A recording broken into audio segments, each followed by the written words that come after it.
Welcome to the Surf Strong Show. I'm your host, Greg Finch. I'd like to remind you to like, subscribe, and comment wherever you get your podcasts or at surfstrongfit.com/podcast for all full episodes, notes, transcripts, and links that we talk about in every episode. Thanks for joining us. It really means a lot. This is Brian McKenzie, and this is the Surf Strong Podcast.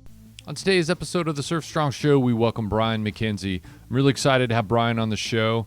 I've been to some of his trainings and have really benefited from his 20 plus years of research and application into human performance, stress adaptation, and the trainings that he has developed to understand those stressors in fear, in performance, how to adapt our own protocols to understand those, be aware of them, and just benefit within performance, surfing performance, overall health, just prioritizing things in our life.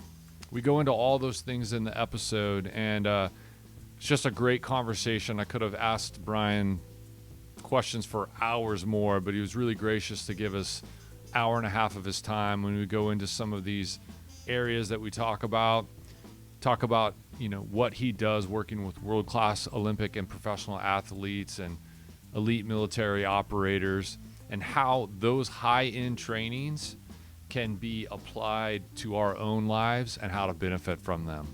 Let's get to our conversation with Brian McKenzie. Got to get the dog walk in. Those things are important. Especially with a 8-month-old 100-pound King Corso Lab mix. Oh yeah, no, the energy taken out of it a bit, I bet. Yeah, just like his dad. Yeah, just like all of us. Some of us just don't know it. Well, some of us avoid the reality of it. True. Hey, thanks so much for taking the time. I really appreciate being able to share your expertise and your experiences. I'm really looking forward to it. Oh, you're so welcome. I'm appreciate you. I appreciate what you're doing. One thing I would love to get from you to start is if you started working with someone that was really on the beginning of their breath training journey, where would you start with them and what would you prioritize? I'm actually just finishing up a small article on this very question. Well, sort of this question, but the question that my team's having me answer is, can you actually retrain your unconscious breathing patterns? Where I start is with anything at this stage in my career is I ask people what they want, and we get out all the I try and get them out of the fodder, meaning the stuff that's external, right? Like, what do you really want? Are you after health? Are you after being less stressed out? Like, what do you want? What do you really want? You want to be content? What are these things? And when people come to me about fixing their breathing, I typically politely explain to them, if we work to change our breathing, but we don't work to change the habits that we've created with how we manage stress, you're probably going to do more harm than good. And that is unfortunately fits into most things. So, the reason for the ease of doing that with breathing is because with breathing, we all understand basically that unconsciously we're breathing like 20,000 breaths a day, whatever the number is, somewhere in that, it's 20 to 25,000 breaths a day, depending on who you are. So unconsciously, it's just you're on repeat, but you're on repeat for how what's going on inside with all the unconscious activity of what you are. And what I mean by that is how ultimately the biological system of you is operating within physiology. And breathing works with bioenergetics, so metabolics, and metabolics, your nervous system, and your sensory system, which involves your nervous system, your basically how you move, pressure. So if you go up in altitude, you go down in altitude, breathing changes, and it can be affected by oxygen in some capacities, but more importantly, and this is where it really gets into how to really start to look at this, is carbon dioxide, so CO2. CO2 works really fast with our nervous system. And the easiest way to understand it is just hold your breath underwater, right? Or hold your breath hold your breath after you crash on a wave bigger than you were, really ready to go after. And, you find out real quick that CO2 is playing a larger role in a lot of things, but that CO2 is really set up with our panic switches. And that is all tied up into the breathing. But ultimately, this is all playing away through an orchestra of physiology that is how we manage stress. And how we manage stress has a direct impact on all of those things I kind of lined out, including the entire, it has an effect on the entire system. And by that, the easiest, a very basic way of explaining that is when I'm stressed out or I get a little bit more stressed out, I am, my sympathetic nervous system's getting ramped up. And as my sympathetic nervous system ramps up, my body mobilizes, that nervous system mobilizes energy. And in that process, I'm actually using energy, ATP, and I'm creating heat, I'm creating CO2, and I'm creating water off of that as well. So, we're doing a bunch of stuff, but that CO2 comes out through the lungs. And so we look at how somebody can respond to CO2 or how sensitive they are. And that really gives us an idea of how they're really physiologically handling things. And in certain cases, people can be, most people that I've come across are in a hyper arousal state, which means they're overly sensitive to CO2. But I have run into a number of and have seen a number of people who are hypo, where they can actually follow some of the assessments that we give. And I can give you guys this stuff. Where they actually score really high on these things, but they've never had any sort of training whatsoever. And that tells me that they're kind of more in this hypo-aroused state where they're not depressed, but they're in their nervous system's more depressed, and they've got excess CO2 in them, where they can handle excess CO2. Right. And that's not exactly the right terminology, but it's sort of what we're looking at. But when people come and ask, this is the long-winded way of saying, how can I change my breathing? It's like, well, are you willing to change how you look at stress, how you look at life? Like, what are you willing to do? And when you have that person, like that example that you give where they're hypo, where they're almost in a constant state of training their CO2 tolerance, can that be an asset for them if they start to really focus on some of the underlying physiology, or maybe even approach to whether it's fear or the stressors of that, because they have that training, and then we're adding more focused breathing training onto it? Is that an asset, or is that idea of kind of being always in that hypo state counterproductive to that? Well, it's a great question. I wouldn't say, look, it's not I don't like to look at these as like good or bad. Right. More like, this is what it is. And to really understand physiology, you got to understand that like so much of us is unconscious. So much of what we are doesn't require our thinking, right? Like, it doesn't require our involvement. It just goes to work, right? And it does its thing. Heartbeat, right? Like, cellular respiration, breathing, right? All these things, whatever. in that, the body is always going to seek balance. Now, when I say that, that doesn't mean we're all going to land on the same balancing beam. What's going to happen is if I've got somebody who's in a hypoarousal state or a hyperarousal state, that's where their system's balanced out at. And that their system is keeping them there. If we weren't in balance, okay, just look at it like this. It's like doing CrossFit 24/7, right? Like you can't do that. Like it's just not going to work. You're going to hit a wall and it's going to stop, and you're probably going to, do some real damage, and your body's going to shut you down, right?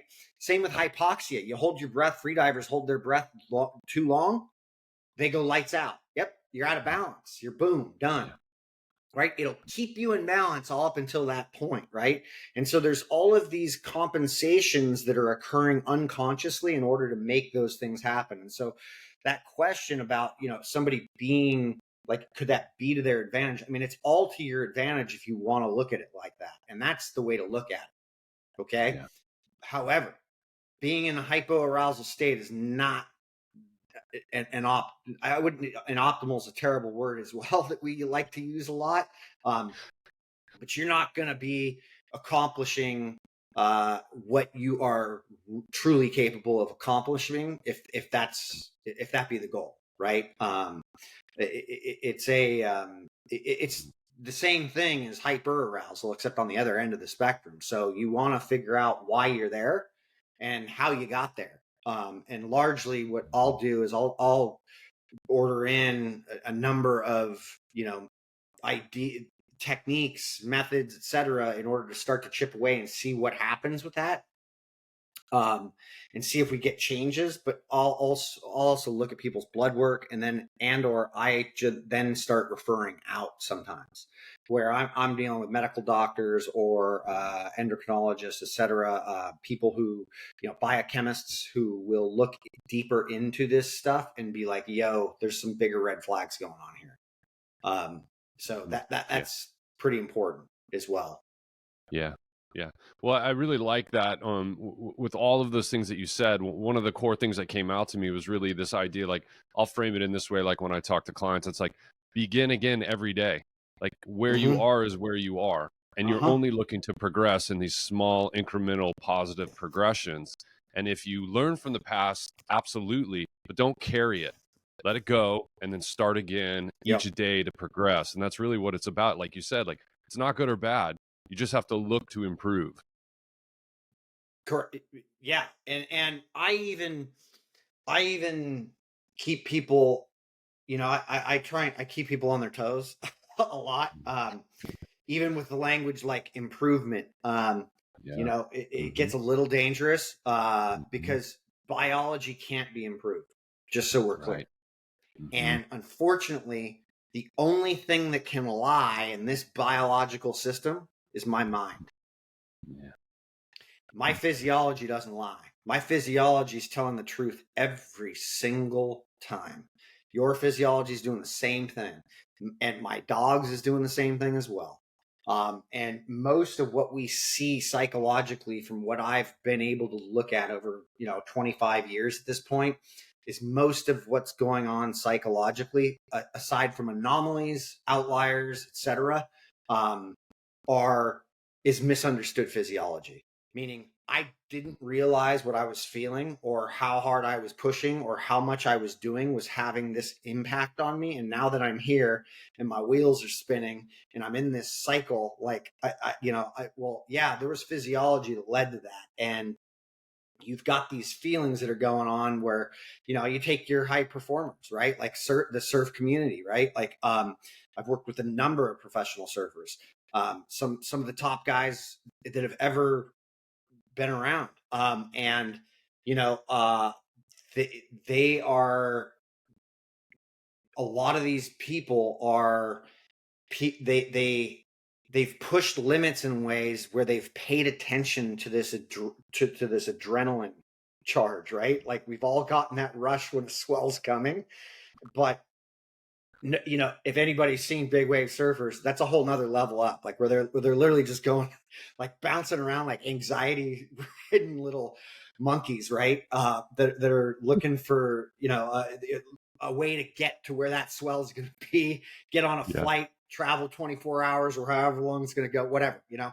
And these people, that's a drug, right? Like learning to not control that drug, but to watch it.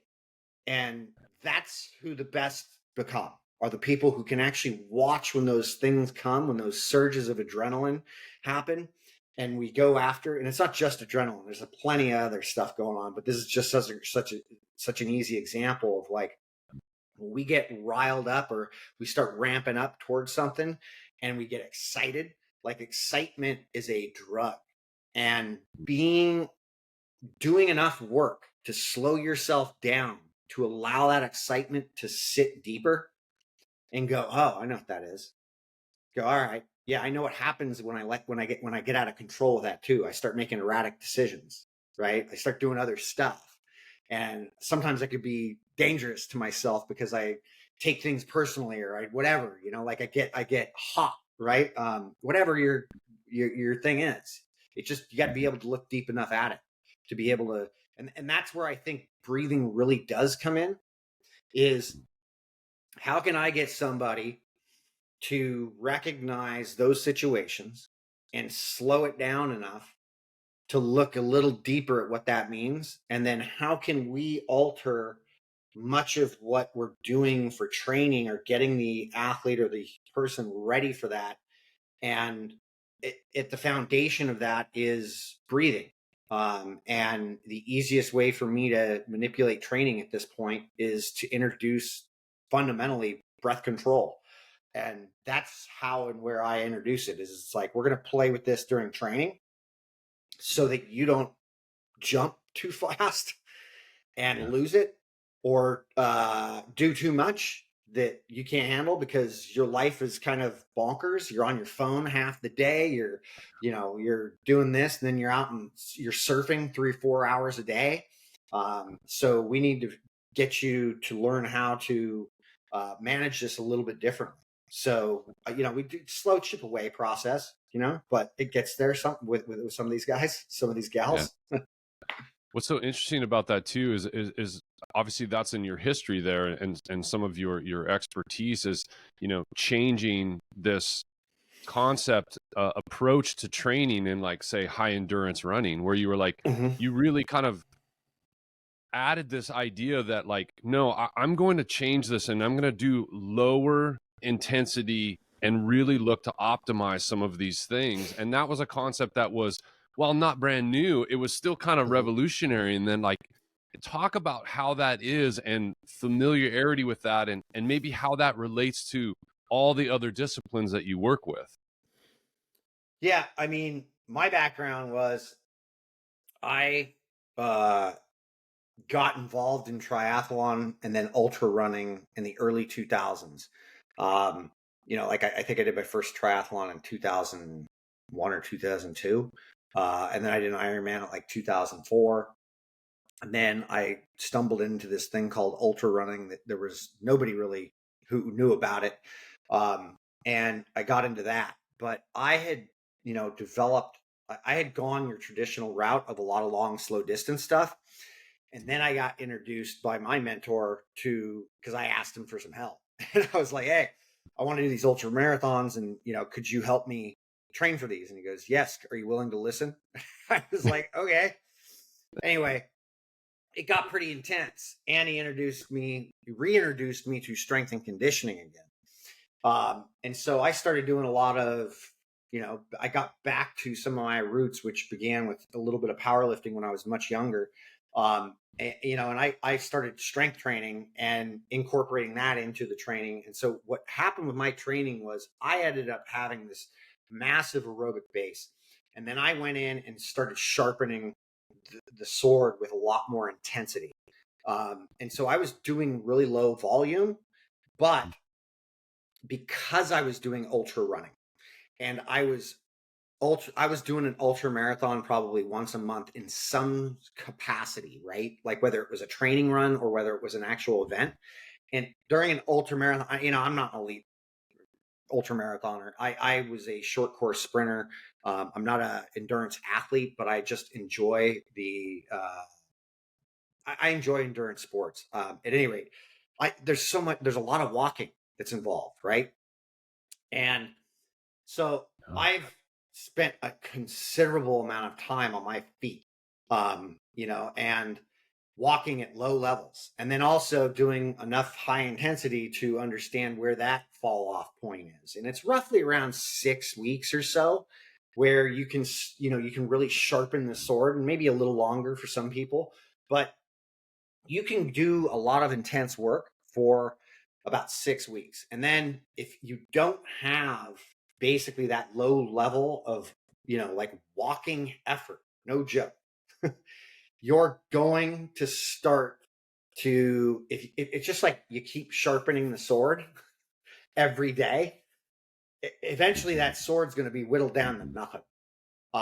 And I've done that. I've done it because I just love the intensity. I love training hard.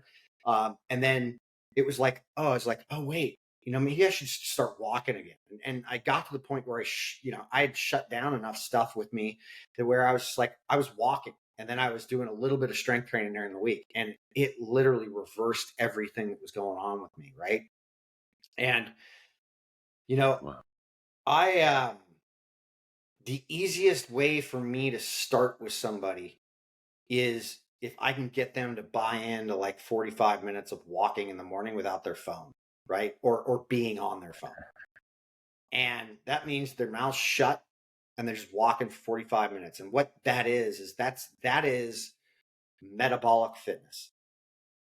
So anything above that starts to become what I guess we could call cardiovascular fitness.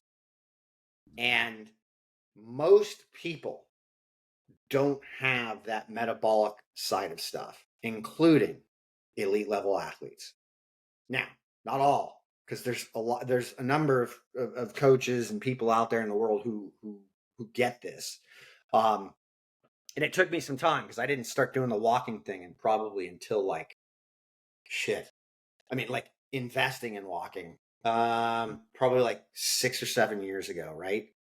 And even then, I didn't know what I really had stumbled onto, but it's really this mode of, and if walking's a problem because you got something going on or whatever, because this is, the surf community, it's really easy. Go get on a beach cruiser and go cruise around. Done. Like, and go do it for 45 minutes or more. Yeah. That will start to develop something that most of us don't have.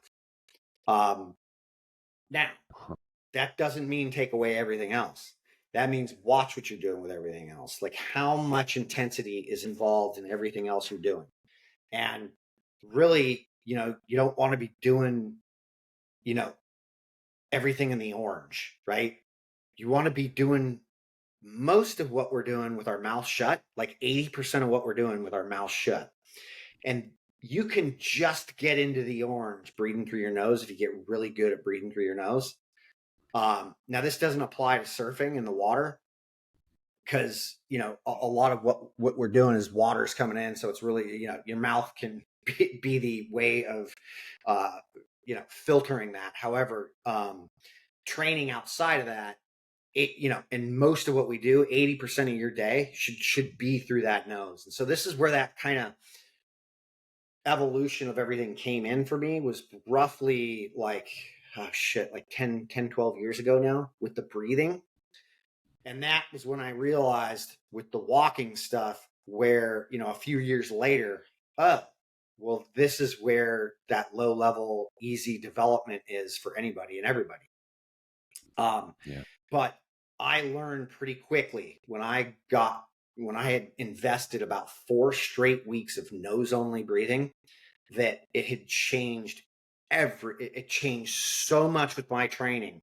And the only way I could look at it, and I was looking at this under metabolic carts, I was looking at this with blood lactate, was that I was literally developing more of that aerobic side of stuff. Right now, I was doing it from the cardiovascular side, but then once I started doing it with the metabolic side, which is where we're doing the walking, the low level stuff, it really started to change and enhance a lot of the stuff we were doing. So I wouldn't say a ton has changed other than the fact that I think we should be walking far more than we think. In fact, at least 90 minutes a day is the bare minimum, which is roughly your 10,000 steps a day, if you want to look at that. But, we're very capable of doing, 18 to 20,000 every single day steps without any sort of backlash whatsoever. It's also that idea of all the other components that it brings in, the idea of presence, space within how much work you're actually doing to focus more attention on your breath and how I'm doing posturally, it just allows us space. Like you said, like with clients that I'm working on that we're surfing, like I'm not telling them, oh, you got to breathe, nasal diaphragmatic breath as you're paddling out. I mean, that's just not, it's impossible. But it's also that awareness of getting out. Okay, now you're sitting up, you're waiting between sets, like be aware now. Clear your nasal passages and come back to that, because like earlier to like what you touched on is that big wave you turned on, but maybe a little bigger than you expected, something unexpected happens. It's knowing that you've trained out of the water for this unexpected, and the 3 or 4 minutes before this event happened that emptied your lungs of that oxygen, you were breathing, so you're fine. It's that familiarity with that. Like, I've done this for the last 3 or 4 minutes. Everything's okay. And it's trying to control that piece of it. But I love the walking part. This goes back to Dr. Tim, is like, he says, like, change your shape. If you feel something, get up, get out of your chair and change your shape. And that's really what walking is all about. Like, go out, focus on your breath and just be present and do that. And you get all of these other benefits as well. Tim Brown is a godsend, and he's right. It's like, look, man, I had this thing going on with my calf that's been going on for a few days, and I like I said, I just walked the dog, and we did like an hour walk. Within 15 minutes of that walk, that pain went away. Now, my calf thing's still there. However, I'm not in pain like I was. Yeah. And that's the thing that we fail miserably at so much, is like we get laid out or brought down. We're really the only animal that stays down. Yeah. In a lot of in many of the instances where we don't, there's no need to be doing that, right? Yeah. But it's wild. I mean, you like, look, you're teaching surfers how to regulate their nervous system. And it's like, the reality is, it's like, how long if I just said, I'll do it with guys all the time. Like, hey, just hold your breath. Go hold your breath right now, and I'll run a clock. And they hold their breath, and they get like a minute or more, right? And it's like, if you just took off on a wave and you got drilled, how long can you hold your breath? You could do it for a minute. So how long is that going to last with that wave, right? Now, depending on the size of that wave, right? So do what you've trained for, do what you know, and try not to add any more nervous activity to that by thinking you're not going to survive, right? Because that requires energy. In fact, mental emotional energy requires a ton of ATP. And the only way to get that is to start ramping those cells up and the mitochondria up to start fucking spinning it out. Yeah, it's really is amazing. It's just that part of it. It's just that idea of, and for a lot of some of the clients that I work with, we start with like, okay, well, tell me what you're doing. Tell me what your dry land practice is right now. And for far too many of them, it's like, well, I've been surfing since I was 12. And I'm like, well, that's great. And our goal is to keep you surfing for the rest of your life, really strong. But what do you do outside to support that? and they hem and haw, and it's like, okay, well, here, let's start with these very fundamental things that you're going to do. It doesn't have to take you hours and hours every day. You have a life to live, but let's focus on some of these fundamentals. And walking is definitely one of them for me. It's like, just walk out the door. Just put a backpack on. If you want to add extra weight, a little bit of strength, just walk out the door. And it's just talking to them. And it's like, serving is such a high level activity that they just feel like, okay, great. Like I'm keeping myself strong and fit to do this. And then of course life takes over and we have mortgages and kids, and suddenly you're surfing 25% of the time that you did when you were younger. It's like, okay, well, let's support that and start training some of those things out in addition to your surfing. And it drastically changes what they're able to do, because they're athletes, but they also have jobs and responsibilities and all these things to do. And it's like, okay, well, let's build this new habit for you, because all you did was surf before, and now you have to really work to prepare for it, to keep it in your life. Yeah. It's what I like to tell clients is like, if things start to get serious, you're going to have to start getting more committed. Yeah. And that's unfortunately, how it goes with most adults, as we get so damn serious about what we're doing that we've got to get really truly committed to the things to take care of ourselves, so that as we're getting serious about work and these mortgages, that we remember that life actually isn't about that. It has nothing to do with that. Yeah. It's important only in the sense that it allows us to do the things that we really want to care about, or that are truly important to us. Like, don't let it distract you. I'd love to talk to you about, so like, we're going to get into some of the specifics of the things that you're doing, and the nonprofit that you've helped develop and all that. I want to talk about that, but I really love to talk about some of the work that you've done on that intersection where breath comes into it, and fear. So like, your company, of all these things that you're involved with, is Unscared Incorporated, and I love that. Like, talk to me more about how understanding fear is so central to optimizing performance and just life in general. Yeah. So we came up with this word "unscared" because it was about doing doing really insane workouts. Like, we were like, it was like, oh my God, I'm going to be so destroyed after doing that. But I'm going to do it anyway. So it was like, it became this word that we just used for a lot of things. And it really is about the art of dealing with fear.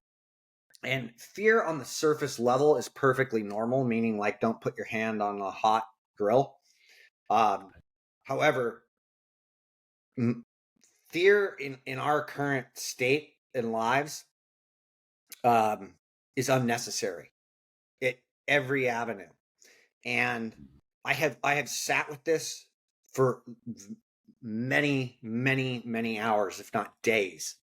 And it's wild because I cannot find any rationality for any fear of anything, like losing my house or whatever, right? Like, there's no rationale to any of it other than me literally betting against myself and just putting one foot in front of the other and enjoying what it is I do and care about.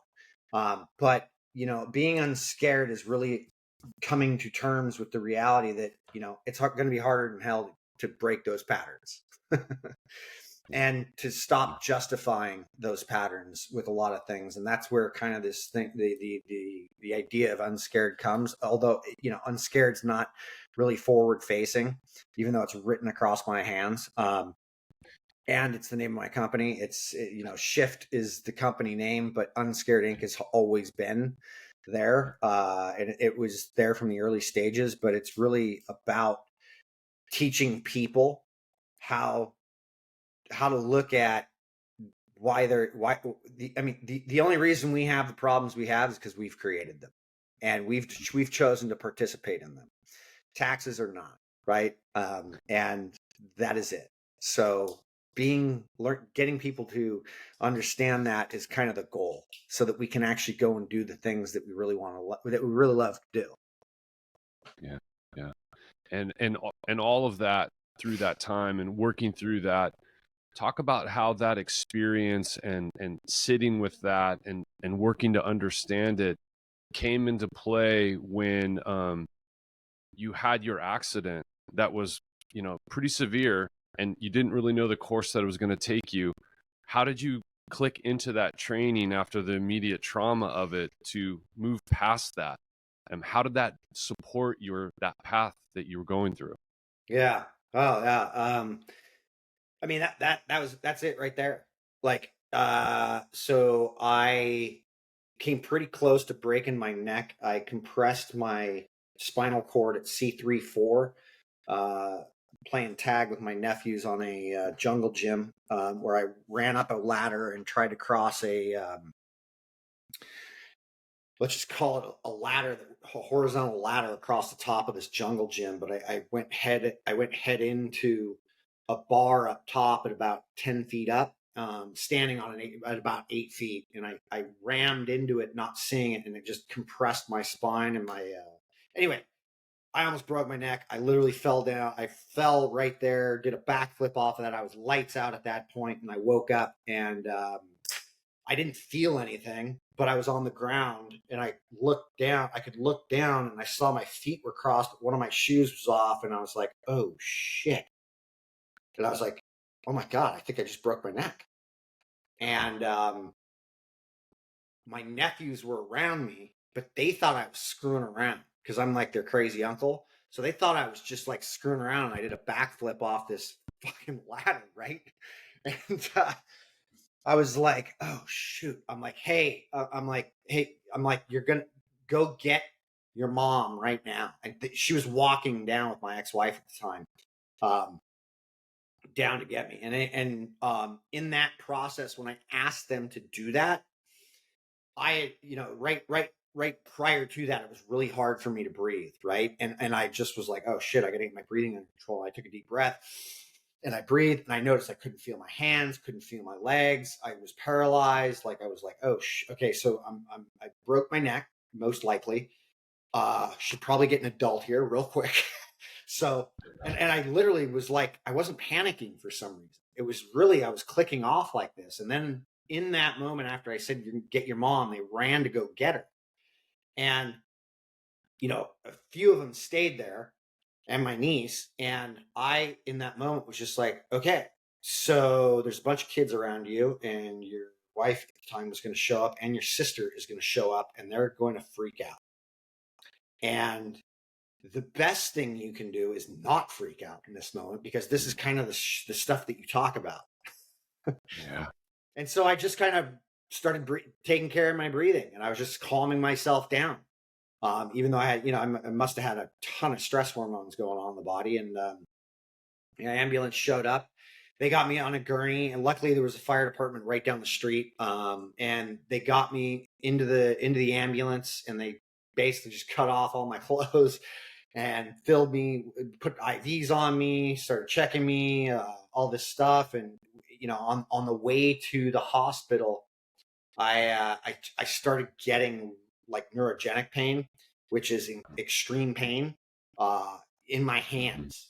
And the guy, the EMT, was like, look, I'm not the doctor, and I can't tell you what's going to happen, but the fact that you're getting that pain right now is probably a good sign, bro. So just hang in there. And I take that feeling. And I was like, okay, like whatever. I'm like, I got to deal with this. And I got to the hospital. I was there 30 hours before my legs started coming back. And then I'm sorry, I'm like reliving this whole scenario, but I was there 3 days, I think.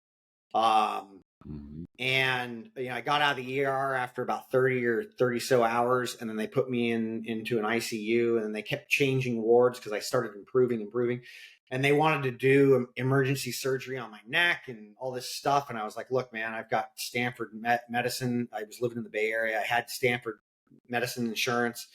I wanted to go to a neurosurgeon from Stanford, and they did not want to let me leave. And they were like, look, we can't let you leave until you can actually walk. And so I was just like, oh God, so I was stuck there for like 3 days. Right. And then I walked around the ward and they're like, okay, we can clear you. So I got cleared out and I ended up getting surgery, but it took me about 3 weeks to relearn to walk. And then I had the surgery in that period of time. I had the surgery within 2 weeks. I couldn't do much in leading up to that surgery. It was just basically, it was really odd. It was that moment where I just literally was like, everybody's going to freak out. So your job's not to. And something about it was like, there's a new game. Here's the new game. Yeah. You get to start from scratch and you get to figure out what it's going to be like at the moment it happened, what it's like to be a quadriplegic. And then it was like, oh, maybe you're going to find out what it's like to be a paraplegic. And then it's like, oh no, you're going to be able to walk. I just accepted what was going on in those moments. Now I'm not living in that anymore, but I certainly don't ever forget about it. And I mean, look, I had a hip replacement 8 months ago. So I went right back to that moment where I was just like, oh, here we are, like new game, get to start over from scratch, get to, see what you can do and how you can do it. And you can choose to do this one way or a half dozen other ways. And it's always that thing for me at this point. It's been this way for quite some time where it's like, whatever happens and wherever I'm at, I'm just going to be, I'm there. I'm in 100%. And I don't need to squat 400 pounds from the get-go. And I don't need to be able to sprint or run a marathon. However, I'm going to work towards, no, those aren't the goals. Those are never the goals. The goal is just to put one foot in front of the other and see where it goes and remain, the term I'm using is chop wood, carry water with pleasure. And that's my life at this point. Yeah. Would you benefit from 10 days of free surf coaching? Learn surf-specific movement, breath protocols, mobility exercises that are going to help you surf strong for life? Then go to surfstrongfit.com/challenge and get started. I really look forward to coaching you on the surf life journey that we're on. And now, back to the show.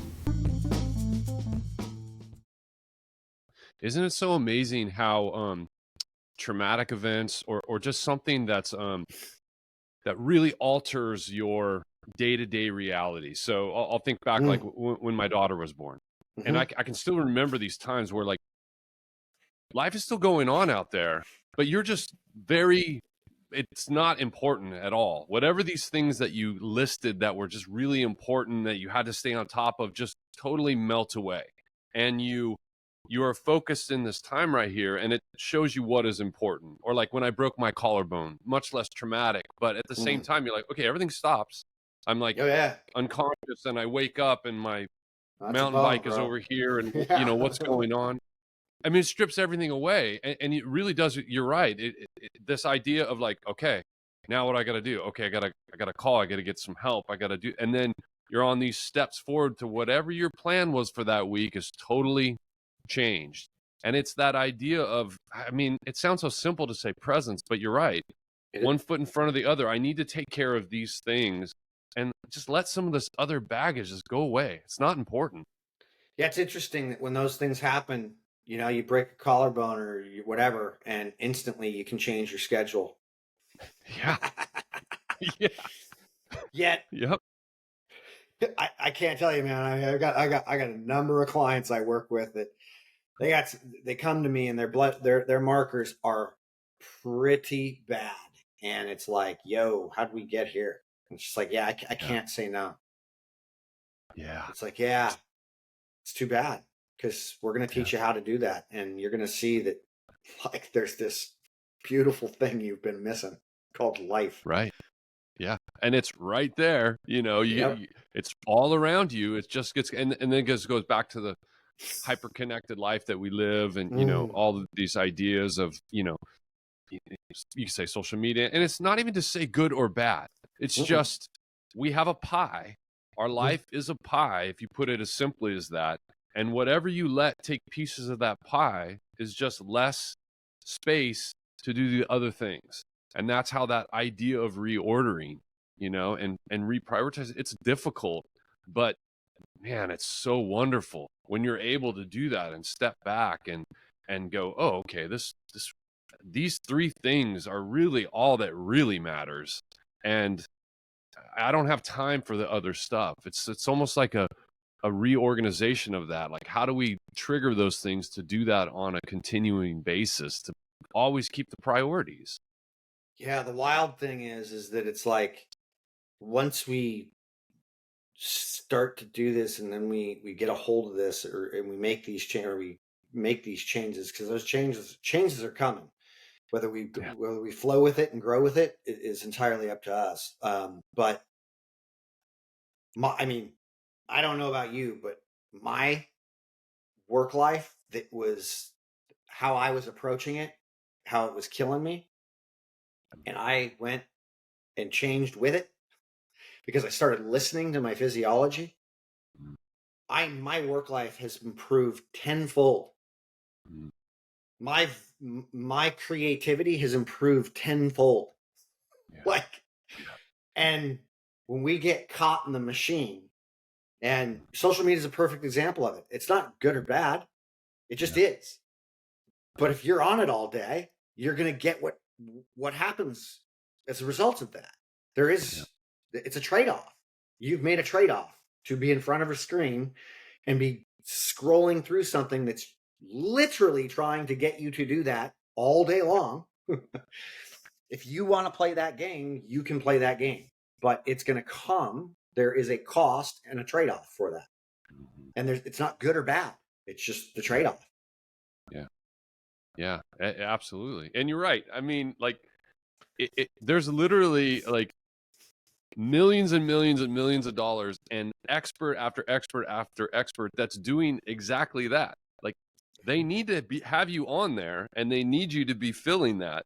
That is literally the business model. So it's not about fighting that or winning or losing. It's just about putting it into the right category and like unplugging from that to be able to come back into our own process, if you will. And it goes back to the walking part. That's why that's such a simply effective and powerful mechanism for that. Is it's such a primal thing that we do, and it gives us that space. I'm so fortunate. It's just to walk out the door and be able to walk down to the beach. And it's like, if I realize, I haven't surfed in a couple days and I haven't even walked on the beach in a couple days, like, I feel like I'm doing that an injustice. Like, it's right there. Like, you need to go do that. And it's just whatever this thing is I need to do is just not that important. Like, it'll get back to it. Talk about that change of that creativity. What were those shifts? What did you reprioritize to focus what you were doing professionally to allow that creativity and, fulfillment expand? Yeah. I mean, the simple answer is me. That's it. I invested in myself, and I stopped, and this is the big thing. Here's the big thing I deal with most people, is we are bleeding heart codependent, and we are literally grooming bleeding heart codependent people, and we don't know what love is. We use the word love we don't understand what that word means, but we keep using it. We understand what attachment is. We don't understand what love is. Love is an entirely different thing, and it's authentic, right? And in order to understand that, you really have to get to understanding yourself and why you're doing what you're doing. And I can't tell you how many people, and myself fits into this because I used to be this guy, who just want to help everybody, who just want to help the vets, who just want to help, this people with cancer, who just want to help whoever, right? You name it. Okay. And so they start a business, or they start something with that in mind. And then they end up investing all their time and energy in that to help other people. And they end up killing themselves by not taking care of themselves to take care of other people. And I was taught a long time ago about this little riddle. And I fell right back into the trap. And I did it because of the business that I have, and what I did, and I fell right back into it. And I was able to catch it again by burning myself out again and smoking myself to the point of like having insomnia, right? And having red flags inside my blood markers, being like, dude, I shouldn't have this. And it shouldn't isn't a word you should be using. The paradox of that statement. Anyway, it really came down to me wanting to spend time with myself, but it's like I really, the amount of people that I know and that I get to work with who the language that they're speaking to themselves, the context by which they operate under their mind, what's going on is they're not good enough and they need to help everybody else. And so they won't take the time to actually take care of themselves so that they can actually see how powerful they actually are when they're involved with somebody. We think helping people is doing a bunch of different shit for them, where we think we're multitasking, which is an impossibility and something that does not exist. However, we confuse that one also with motor control and the ability to do something, meaning like I can walk and talk at the same time, right? Like I set up motor control with my walking a long time ago so that I could actually speak at the same time. However, being on my phone and text messaging somebody while I'm driving, that's not actually driving. Or it's not actually really text messaging. We're literally diminishing both of those things, and there is no fix for that, right? But so many people are convinced they're really good at it, and what they're getting really good at is actually lowering their ability to actually see what their system is communicating to them. That I'm now in an anxious arousal state, but this feels good because I've got adrenaline, and this is what makes me drive forward. Right? So it becomes this little dope that we're living off of, which is like I'm type A, and which I am a type A personality, and but it's like I've watched this enough to where it's like, oh, like people don't know how to take care of themselves. So what they do is they go and project it onto other people. And, unfortunately, most of our mothers are the ones who taught us this. That's the sad fact, is many, many, many, too many mothers, mine included, really didn't take very good care of themselves so that they could do what they thought was taking care of their kids. And not that they didn't, but to neglect oneself is to mirror that onto your child so that they actually repeat that pattern, because kids don't listen very much. What they do, and sort of adults fit into this category as well, we mirror what we get. You don't have the ability as a child to do anything but to mirror what's going on. And so you get your attachment style, you get, and you'll give up your authentic nature of what you're actually feeling. You'll give up what you're feeling in order to get that attachment, right? And so you've got a codependent parent, which I've had, and she's not terrible. My mom, I love her to death. She's an amazing human being. However, she's still codependent as hell, right? And I just don't let her do it with me. I'm like, no, Mom, stop. Can't do that. She's like, stop it. Let me do my thing. I'm like, no, I'm not allowing you to do that with me right now because I care about you and I care about myself. Do you think some of that stems from an overactive, that primal need to connect, whether it's pack, safety, the idea of the group as having protection, and then we bring that into our modern life, and it becomes this hyperactive, overactive codependence where it's misinterpreted that way, and then we start taking these actions of thinking that we're increasing bonds, and it's really just looking for this primal need of protection. Do you think there's anything in that? I mean, it's not my expertise, but my experience and what I've researched and looking through, a lot of this stuff from research, etc., is that, although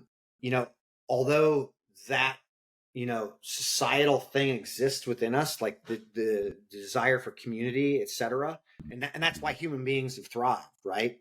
I think that ultimately comes from the familial or the the caregiver, the unit as you were a child. That's basically my experience in understanding this stuff, is like how you what happened as a child with you. And we all had a rough childhood, just to be clear. Everybody did. I have not come across a single person, and I work with some billionaires, right? It ain't easy street there, just so we're clear. That's a high functioning family. Nonetheless, it's very interesting because I really think that dynamic stems from the bottom, right? Like from the get-go where we were at, and ultimately genetics, because it's been passed on from parent to parent to parent to parent to parent, right? And it's like, well, okay, we could go back in history and time all we want, right? But that's just victimizing myself. So do you want to change this? Or do you just want to talk about like how bad you had it? Right. And the people who thrive in this world ain't victims. They are literally the ones who put a stop to it. And I'm not a victim. I'm not going to be a victim. I don't want to be a victim. And I've played that game before, and unfortunately, I won't do that with clients as well. I won't let them play victims. And I'll help catch it for them. But it's you got to own what you want and who you are. And going about that, I think really, look, I had my own issues that I worked with, and I've obviously talked about the codependent mom, whatever. I looked at, I don't blame my mom for anything, a damn thing. I am the only person. I am the adult here, right? I chose to work through that stuff so that I could set myself free from that bondage, of that prison I was living in. And that's the only way it works. Yeah. Breathing sits at the foundation of this, because from a physiological perspective, we could, we know breathing changes physiology if we get a hold of it and change it, right? And largely with the things I'm talking about, it's like most people are pretty ramped up or get pretty ramped up. And it's about getting a hold of it, bringing it down, and then being able to look at why I was up, what was going on, how am I responding to that? Why am I, willing to sacrifice all this stuff for this feeling of excitement right now? And it's like, is that what you really want? And did you walk today? Right. And it's one of those things that's so powerful, is that it's always available. Like to click into that, it's always there. You don't need anything. You're always, if you click back to it, it will give you the resources, the oxygen and the calm and the focus to be able to then work on whatever you need to work on in that moment. But if you just train that muscle, if you will, to click back to, like, I do this simple thing with clients, like, okay, first breath as you wake. Literally all I want you to do tomorrow in the training is your first conscious thought when you open your eyes in the morning is take a big, deep nasal diaphragmatic breath. I just want you to do that. I want you to train yourself to do that as your first thought when you come into the day. And then we're going to build from that. And it's such a simple thing, but it's just trying to get us to get into ourselves a little bit more from whatever is distracting us at any point in our day. And it's just to breathe. And then, like you said, did you walk today? Yeah. And I mean, don't get me wrong. Like, I've got plenty of tools with breathing and breath holding and all that stuff that I use with people, that can enhance performance in many, many, many different ways. But it's also like, that's the fun stuff, but it's also like, that fun stuff you can find yourself in things, because you're going to have to slow it down with some of the stuff I'm going to give people. Yeah. Right. And, inevitably it's like, oh, wow. Like I just did 20 minutes of breath hold work. And like, I feel so clear headed. It's like, like you just dropped down and your HRV went up. Yeah. So going back to like what you talked about just previously right there about changing professionally what you were focused on. So I'm just going to list some of these things right here. So Numa Plus, Art of Breath, HHP Foundation, the multiple books you've written, your one-on-one mentoring, not to mention your public speaking. Add to that how gracious you are of coming on the podcasts. Like, how do you focus necessary to achieve at a high level in all of these different things that you're involved with, and then still prioritize your own training? That's actually pretty simple. That like all of that stuff was, like, look, that's all chop wood, carry water, 1 foot in front of the other. Yeah. That all didn't happen overnight. Yeah. And on occasion, I allow my time to be eaten into. It's my time, right? Not all the time. Not even in my business can anybody get a hold of me before 10 a.m. I get up between 4 and 6 whenever I wake up. I sleep anywhere from 8 to 10 and a half hours, whatever my body needs. I shut my day down 4 p.m. So, and I will not do more than 3 phone calls in that time period from 10 to 4. On a rare occasion, it comes in, right? And I feel it instant. I feel it. I get ramped up and I'm like, I got to chill. I got to go chill. I'm going to go do some breath. I'm going to do some apnea work. But I've got a walking treadmill on my desk. So when I do video calls, I just got off of a walk, so I didn't need to continue to walk. And I hiked this morning, so before 10 a.m. So at any rate, I take care of it, man, every single day. And when I travel and I go somewhere or somebody brings me somewhere, I set up to where I go learn where I'm at by walking that place and seeing it. Or running it, and I don't skip a beat when I go places. I rarely skip that beat. Yeah. It's just a great way to connect with a new place is just literally walking, slowing yourself down, get out of a car, just walk. The things that you can find and stumble upon and run into is just, it's amazing. Some of my best memories on my travels are always just like turning a corner and this thing pops up in front of you. Yeah, I went on a surf trip down to El Salvador with a buddy of mine like a year or so ago, and a little more than a year ago, and it was wild, dude. Like I basically surfed the entire coast of El Salvador, which was wild. We just traveled from one end to the other, and I would just wake up, go walk in the morning down the beach, wherever, and it's just such a wild place. And we got all the way down towards I think it's Nicaragua that's near. What's the tail end of El Salvador? Anyway, you could see it over, through the bay and just through everything and through the jungle that was, it started to appear in Nicaragua because El Salvador is pretty it's kind of deserty, but it was just wild because I was like, not too long ago, wasn't anybody going down there.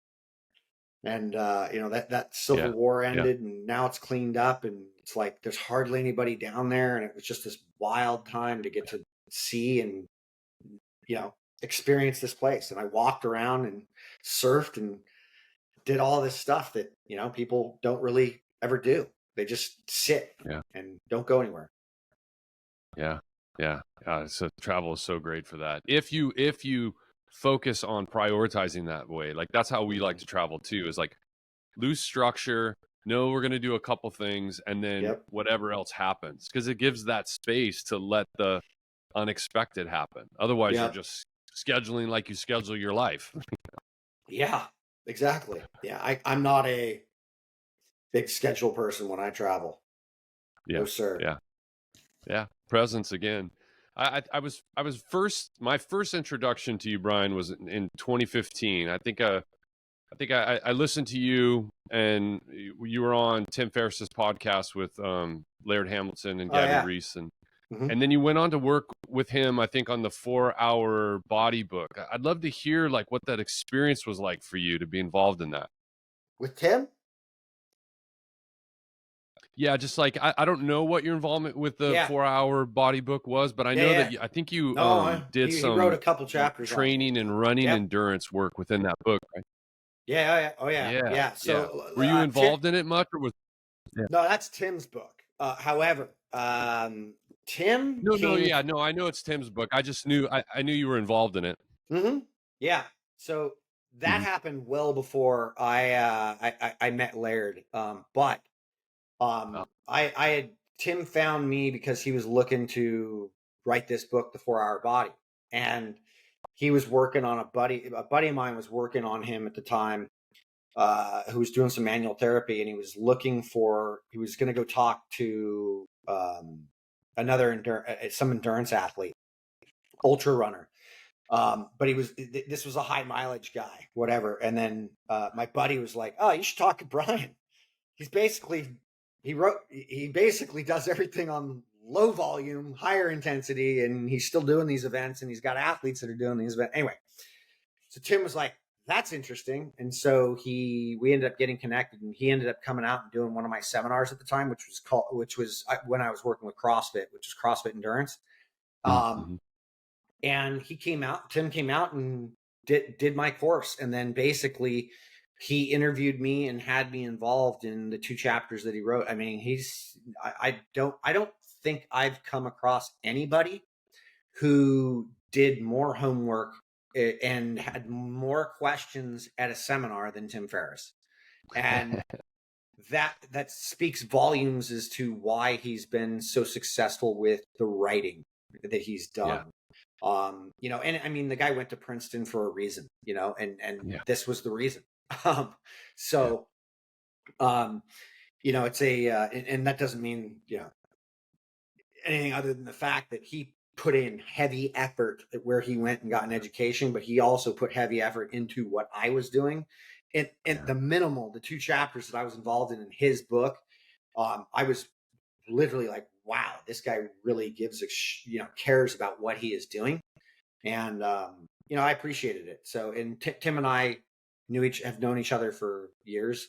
We don't stay in contact much. From time to time, I'll hear from him or I'll ping him.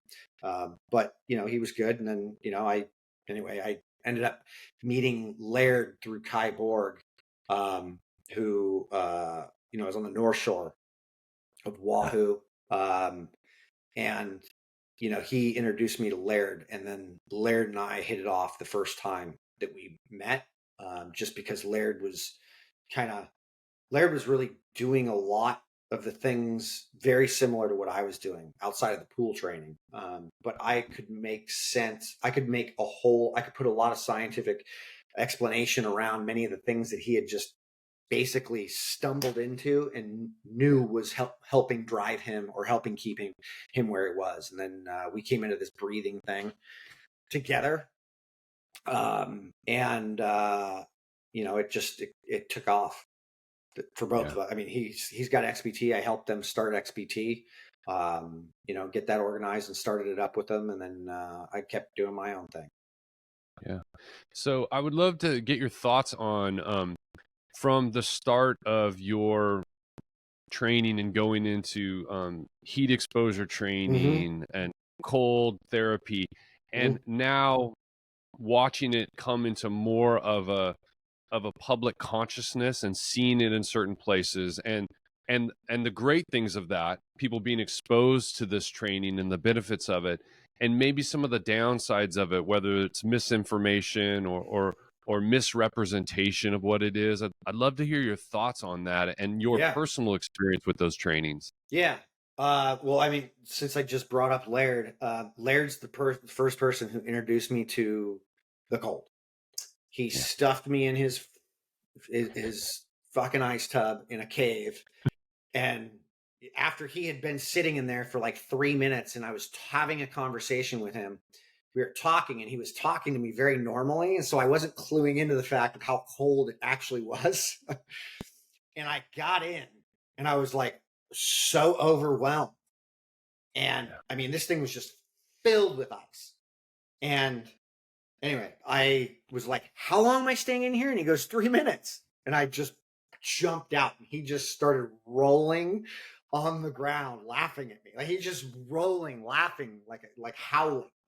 And He like, probably loves that. He oh, probably loves doing that. oh God, he absolutely loves that. Anyway, that day I ended up getting 3 minutes. I went into the sauna after that, and But Laird introduced me to cold exposure, probably like 12 years ago, 10 a decade ago. However, on the heat side of things, when I got into ultra marathoning, I decided for some odd reason to start to look at the most extreme events that were going on.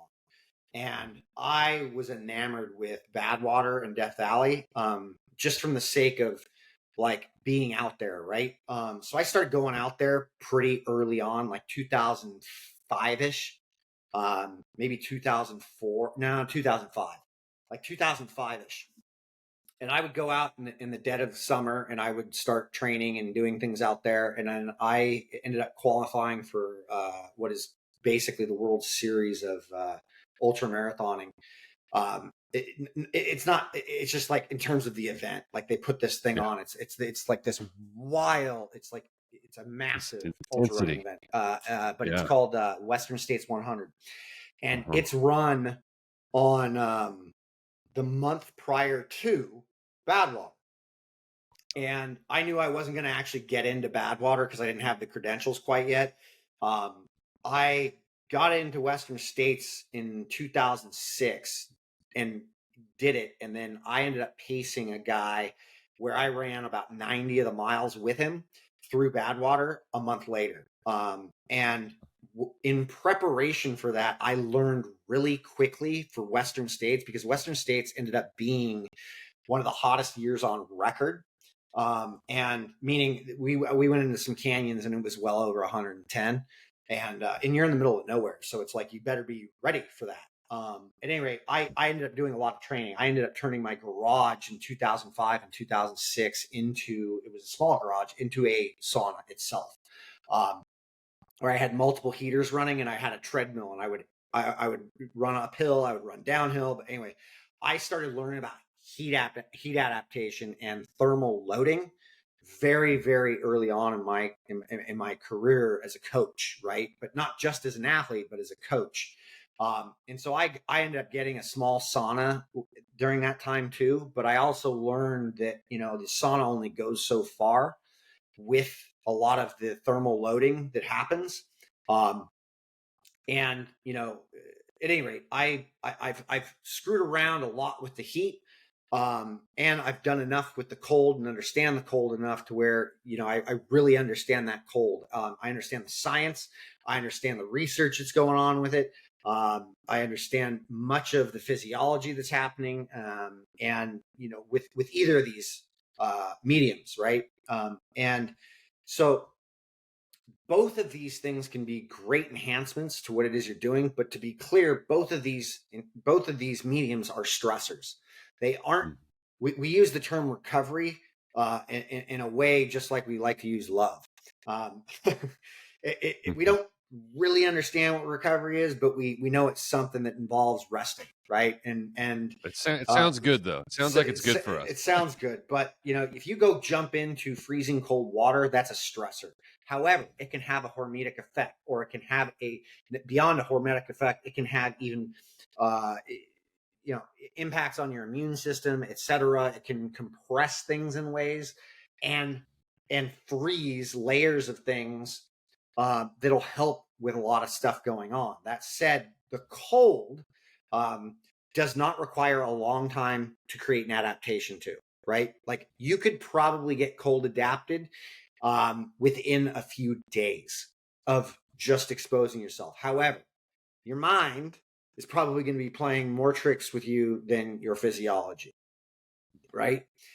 Meaning you're still not going to really like it and maybe throw little tantrums and want to get out because it's so cold after 3 days. However, there are physiological responses that have happened that are part of that adaptive process. However, that is not necessarily cold training. Meaning, if I were to go out into the mountains of Colorado and be, working through the mountains, right? That's probably not going to be the best way to get cold adapted for something like that. That sort of exposure requires you to actually be out in the cold for longer periods of time and moving. So there's a metabolic component to a lot of this. And this is where the heat stuff comes in as well. Is heat training by sitting in a sauna is a very therapeutic thing and can enhance recovery to a lot. And it can create some heat adaptive things that can help with thermal loading. However, it is a far cry from actual heat training. And real heat training can do wonders. In fact, it'll probably, there's a lot of speculation and theory around the fact, and I sit in this place, that heat training can boost your VO2 max higher than altitude training could. Yeah. So it has its benefits. There's a lot of, it's very interesting because there's a lot of crossover with heat and altitude training. So, the heat changes plasma pretty quickly in the blood. And, you'll get dehydrated pretty quickly by being in the heat. It's not just because you're sweating, your cells are actually losing water after that fact. So it's understanding those mechanisms and what's going on. And that if we're continuing, because heat adaptation takes probably about 2 weeks, not 3 days, right? Or so. It's a much longer period. But when it happens, it's almost like a new engine comes on. And you can experience some pretty special stuff, but there's ways to go about it that most people just really aren't going about.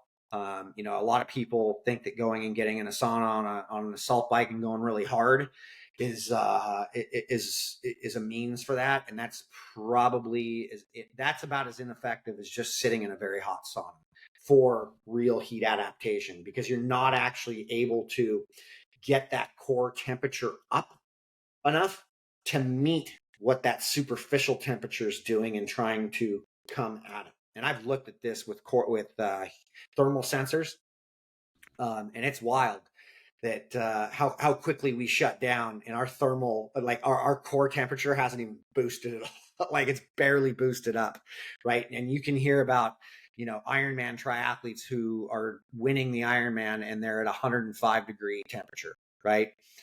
That is really heat train. And so the importance of this is it just lies here, is that 80% of our energy is lost to heat. So if I've got somebody putting out something like 200 watts on a bike, that's actually 800 watts of heat energy, like joules. So that's a lot of energy. You just don't even realize you're putting that out, right? So when we get heat adapted, it's not that we're actually making it more possible to handle higher load of heat so that we can push more work. Mm-hmm. Less work towards the heat. By adapting to that, we're raising the efficiency and optimizing our actual energy output, as opposed to losing it towards, like you said, the 80% of the heat. Are the 2 to 3 weeks of adaptation for heat training, are you losing it that quickly too? Say you pull that heat training away in 2 to 3 weeks, are you losing that? Yeah. I mean, if you pulled it for 2 weeks, you'll lose it. However, Yeah. if you kept heat in your life, if you kept working out, you'll be pretty good, right? Like, Yeah. you just have to keep it up at a level where you're pushing that heat level, right? So as long as you're touching those places a couple times a week, you're not going to lose it. And that's kind of how Gotcha. altitude works as well. Yeah. Describe, kind of define for those of us that don't know, like thermal loading. What's the best way to think of thermal loading? Yeah. So if you have a sauna, that's fantastic place to start and use. And if you don't have that, I'll give you another option. But a sauna is a great place to start. And if you can get a bike, here's the bikes you want to get. Something like the old school Airdyne, you can get them on eBay. People are still selling them, and there's brand new ones still out there. And you can get them relatively cheap, and they're much more compact than the other bikes. And it's a full body, so you can get on these things, and they're like nuclear bomb proof, right? Yeah. So you can get on these old school Airdynes in there, and you just go at a low effort, and you start the sauna at a low burn rate, like 140 or 130 degrees, and you let it just maybe get up to 150, maybe 160 the first few times you're doing it. But always start low and then go get in and start to move and allow it to creep up, right? And so what you're going to want is you're going to want at least 45 minutes, if not 60 minutes inside of that burner. So you're just low level stuff. And what you're going to see at first is your heart rate's going to be like real low, like under 100 to start. And then all of a sudden it's just going to slowly start to rise, and you're keeping the same pace. And then all of a sudden it's just going to go wonk, and it's going to jump up to like 130, 140, and you're not going to barely be doing anything. This is like, that's that sign when your heart rate starts to creep up into that, higher level. That's time to get out. Your system is overheating, right? And the other way to understand that is, I'm starting to get a little claustrophobic. That first sign, that little sign of claustrophobia, is that signal. It's time to get out. You don't win anything for overdoing heat training except heat stroke. So it's really important for that. The other option here in the sauna is go work out or go for a long walk, then come back to the sauna and turn it, I don't know, 150, 160, which is a lower range. However, set a timer, and every 3 minutes, do 10 to 15 seconds of push-ups or squats in the sauna.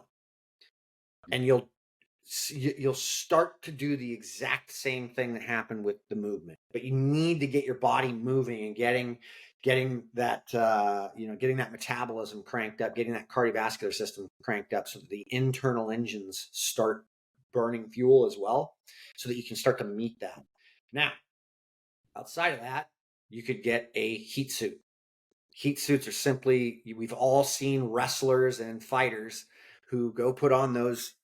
They look like sweatsuits, but they basically have a layer of plastic or whatever on the inside, and it doesn't let heat escape. Start off nice and easy on a bike or on a walk, and as soon as it starts to get uncomfortable, claustrophobic, or your heart rate starts to get above like 120, 130, time to kill it. But you should be working towards 45 minutes to 60 minutes.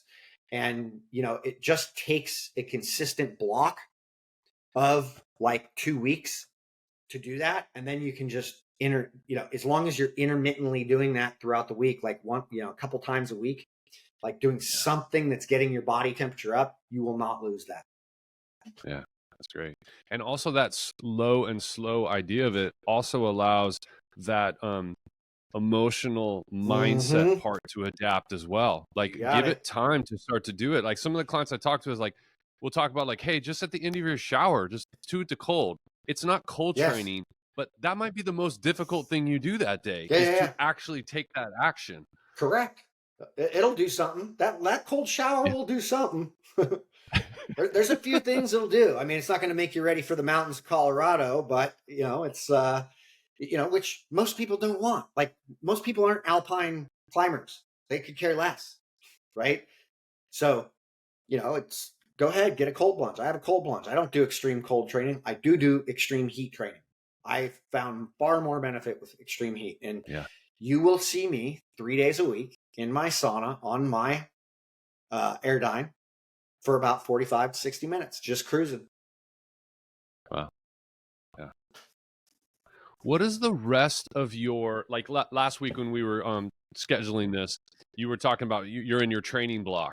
Like, what does that training block look like for you? You can get as detailed as you want, or just give us like an overview. Just a heavy duty endurance week. I was out in the desert, and my goal was to really just shut down the strength and conditioning intense stuff, and then get more. Like I was doing way more walking. Like I was probably doing like closer to 8, maybe 10 miles of walking, and then I was doing some running, some trail running out there in the mountains. And then I had some stuff at the gym where I had a bike, and then I would just mobility and stuff like that. But it was long periods of time where I was out, kind of just building my endurance up for the week, and I made a ramp up. I mean, I could see it in my tissue, everything. Like I leaned up real quick, all of that. But it's not to an extreme. It's look, I'm doing roughly 3-4 hours of moving a day. That includes the walking, and or my training. It combines it all. So going out and just doing blocks that were interspersed with just that intended to do, where I'm just focused on doing something like that. And then there's weeks where I back off all that stuff, and I'll do like a couple weeks of heavy duty strength training just to get my strength up. I won't neglect I won't totally neglect the endurance stuff, because I do not want to lose. The endurance stuff is far more important than the resistance training stuff. Although you don't want to get rid of the resistance training. You just need, you can overdo that stuff. That stuff can have, the trade-offs with that can be pretty compounding. Yeah, it's so interesting about that, like idea, like all of the training blocks and the scheduling that you're doing and how you're really trying to optimize for these things. Do you still like to take that and still compete in triathlons or endurance races? Like, nope. Do you still like to do that? Nope. Don't like, I am null and void of any sort of competition in my life. Yeah. I am pure like soul. I just want to go out and enjoy it. I was like, I know the rain's coming, and I'm like, I'm going off into the hill. I'm going to go up into the mountains, and I'm going to go hike for like an hour and a half, 2 hours this morning. That was my goal. I just wanted to get out, get away from it, and go absorb it. And, I'll get to a point where it's probably like, I'm going to go out into the big mountains and probably want to go, 20 miles or so. But I don't have any aspirations of really going and doing 100-milers, things like that anymore. It's just not my thing. It doesn't mean it's not a worthy thing to go after. It's just not my thing. And I've done it. I've done that stuff. But I just love being able to do whatever I want at any point I want. And that involves surfing, that involves foiling, that involves, that's mountain biking, cycling, hiking, trail running, you name it. I like to do it. Yeah. Sounds like a nice week. Yeah. Hey, Brian, I really appreciate you taking the time to be on the Surf Strong show. I know how busy you are, and just like all your expertise and how gracious you are of really sharing all that information. It's been really wonderful, man. I really appreciate it. Oh, thanks, Greg. I greatly appreciate you having me on and doing what you're doing, man. I'd like to remind you to like, subscribe, and comment wherever you get your podcasts, or at surfstrongfit.com/podcast for all full episodes, notes, transcripts, and links that we talk about in every episode. Thanks for joining us. It really means a lot.